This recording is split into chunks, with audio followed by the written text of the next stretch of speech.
உடனே மோசே என்ன செய்யறாரு, காலில் விழுந்து வணங்குறாரு. தேவன்னா அப்ப சத்தம் மட்டும்தான் மோசைக்கும் கேட்கும், ஒரு வெளிச்சம் மாதிரி தெரியுமே தவிர அவர் உருவத்தை காட்ட மாட்டார். சரியா?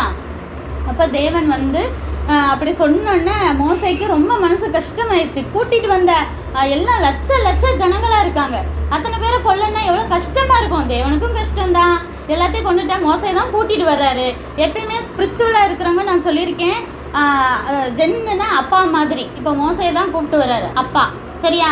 இப்போ நான் உங்களுக்குலாம் சொல்லி ஸ்பிரிச்சுவலாக பைபிளை பற்றி சொல்லித்தரேன். நானும் உங்களுக்கு அம்மா மாதிரி தான். நீங்கள் நல்ல விஷயங்களை சொல்லித்தரும் போது உங்களை பாராட்டுறதும், நீங்கள் சேட்டை பண்ணும் போது தப்பு பண்ணும் போது உங்களை கண்டிக்கிறதுக்கும் எனக்கும் எல்லா உரிமையும் உண்டு. இப்போ ஸ்பிரிச்சுவலாக நான் யார்? அம்மா. சரியா?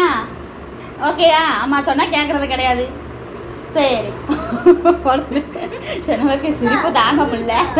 எங்கள் அம்மா பேச்சே நாங்கள் கேட்க மாட்டோம் அப்படிங்கிறீங்களா?